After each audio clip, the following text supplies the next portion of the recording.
Percepción sensorial. La percepción sensorial es la capacidad que tenemos de captar señales de cambio en el ambiente que nos rodea. Esto lo podemos hacer gracias a receptores sensoriales que se ubican en los órganos de los sentidos, que recuerden están ubicados en el sentido de la vista, del olfato, del tacto, del gusto y del oído. Todos ellos tienen receptores sensoriales que establecen comunicación con nuestro sistema nervioso central y nos permiten percibir el mundo que nos rodea. Los receptores sensoriales son estructuras especializadas del sistema nervioso u otras células asociadas a él. Esos receptores sensoriales son capaces de cambiar su potencial de reposo, ese estado de reposo que tienen, cuando un estímulo natural específico incide sobre ellos. Es decir, los receptores están en un estado de quietud, digámoslo así, de un potencial de reposo, en el cual no hay nada que los estimule, y ese potencial cambia cuando ese receptor es sometido a un estímulo específico. Los receptores sensoriales convierten la energía de ese estímulo en una señal nerviosa que codifica la información y las características de ese estímulo. Para comprender mejor esto que hemos dicho con respecto a los receptores sensoriales, revisemos la imagen del costado derecho. Aquí estamos viendo receptores sensoriales que se ubican, por ejemplo, en la piel, que pertenecen al sentido del tacto. Vemos, por ejemplo, en la imagen, si vamos de derecha a izquierda, vemos, por ejemplo, que los corpúsculos de Meissner, que se ubican en el sentido del tacto, pues nos permiten tener esa sensación de que estamos tocando X o Y superficie. ¿Qué otro tipo de receptor sensorial? Son los corpúsculos de Krauss, que nos permiten detectar sensaciones como el frío. Asimismo, otro receptor sensorial son los corpúsculos de Ruffini, que nos permiten detectar el calor.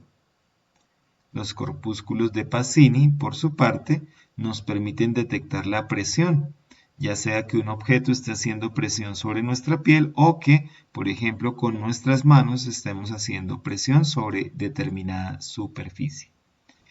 Asimismo, tenemos otros tipos de receptores que detectan el dolor, detectan daño en los tejidos, como por ejemplo las terminaciones libres.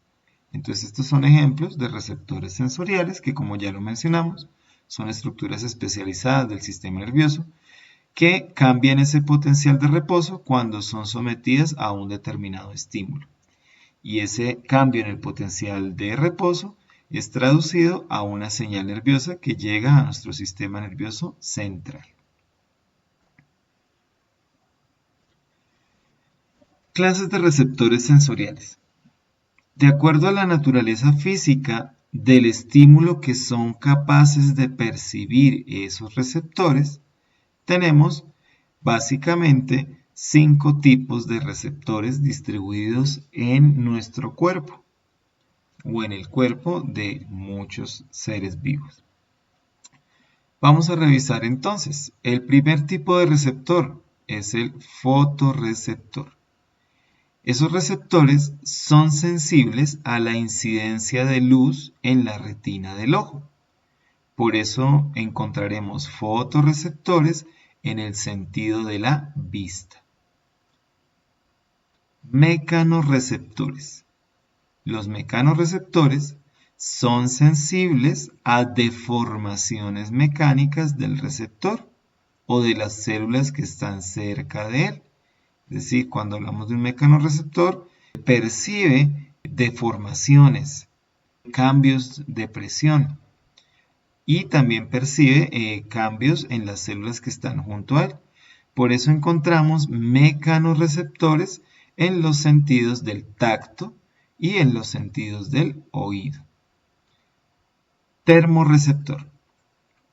Los termorreceptores son receptores sensoriales que son sensibles a cambios de temperatura. Detectan sensaciones de frío y calor. Por eso es que encontramos termorreceptores también en el sentido del tacto. Quimiorreceptor. Los quimiorreceptores son sensibles a la presencia de moléculas químicas que nos dan las sensaciones de aroma o de sabor. Y por eso encontraremos quimiorreceptores en los sentidos del gusto y en el sentido del olfato. El último tipo de receptor es el nociceptor. Los nociceptores son receptores sensoriales sensibles al daño que se pueda producir en los tejidos. Por eso los nociceptores están distribuidos o repartidos por todo el cuerpo en tejidos internos y externos. Hasta aquí entonces, estas son las clases de receptores sensoriales que existen dependiendo de la naturaleza física del estímulo que son capaces de captar o de percibir.